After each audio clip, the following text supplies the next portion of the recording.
Hey folks, Sean here, and in this episode, I want to talk to you about why everyone gets competition wrong when they're looking to build a successful B2B SaaS company. Now, this is something that I'm guilty of myself, and I really think one of the reasons why this is so difficult to get right is because of our naturally inclined emotional response to figuring out that someone else is working on something that we're working on, especially if they appear to be ahead of us. There's this misconception that when you are building a B2B SaaS product, you need to be a one of one. If anyone is doing something similar to what you're doing, then sometimes the uninitiated, as I'll refer to it, because I've been through this before, have this immediate reaction, and some of them never get over it, that it's like super defeating, borderline depressing. Because some of us have been working so hard for so long on a value proposition that we just expected to be unique, I suppose, despite the fact that a lot of people don't do a lot of searching in the beginning, even though that wouldn't take all that much time to find out what is already out there. But inevitably, there are examples. You're going to find them. And when you do find them, oftentimes a lot of people have a largely negative reaction to that. And unfortunately, it stalls or stops a lot of progress. Now, I'm sure you may or may not have heard before that competition is a good thing, and I firmly believe that. Not just that, I have a strategy that I want to share with you in which you can actually leverage that to make your product considerably better. But before I get there, I want to talk about a topic that I covered with podcast guest Melissa Kwan, who is the founder and CEO of eWebinar. So that episode is going to be coming out shortly. But in my interview with her, she did an excellent job of articulating the risk behind the so-called blue ocean strategy. If you've ever heard of these before, these are really like market penetration concepts, go-to-market strategies. There's blue ocean and there's red ocean. Where it comes from is blue ocean's like wide open space with a lot less competition, and you're kind of paving the way there.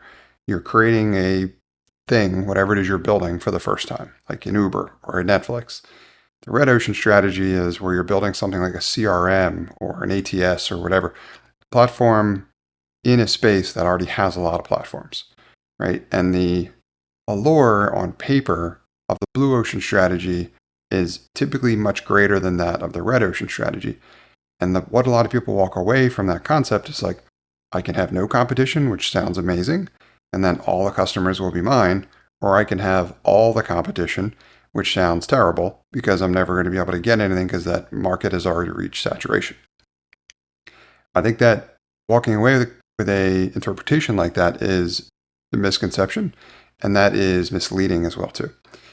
Because blue ocean strategies are incredibly time-consuming, expensive, and ridiculously hard because you're doing a lot of time, you're investing a lot of time and energy educating the market, and education is crazy expensive. Trying to get people to switch their habits dramatically to something that they've never used before is almost impossible. If you look at what it's taken for those companies to reach product market fit, it's almost an incalculable amount of money and time and effort and resources and so on and so forth, which is not really the space that we're looking to compete in unless you're going for that unicorn approach. I don't recommend it, but if you're going to do it, it's a very different approach than how I build my companies, and the numbers speak for it in terms of results as well also. Less than 1% of people that try to do that ultimately are successful. Now, the red ocean strategy element is where you already have some competition. That's what I'm talking about now. To me, that is a great thing because it speaks to the fact that there is a market already for that as a solution. So you're not going to have to do a whole lot of educating. Plus, what people also miss, and this is why I love finding out about existing products on the market, is you can figure out what they do well and what they don't. What they do well, you can potentially cherry pick for and create your own version of that feature or functionality that you think is valuable. Obviously, you want to validate that with your users and customers, but you can use that to figure out how to make your product better. And what they don't do well is the area for you to actually be able to improve. It is considerably easier, like dramatically easier, to take from an existing product and make it better than it is to try to create an entirely new product in a brand new space. And that's really the lesson I want you to walk away from with this.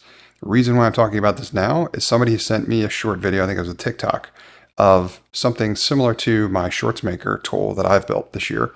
And that tool takes a long form video and creates it into short clips. I'm now repositioning that to go more specifically into the podcasting realm to get more targeted with my marketing. That's one way I'm going to be trying to differentiate. Beyond that, this tool has a couple of features we don't have, but I've wanted to build.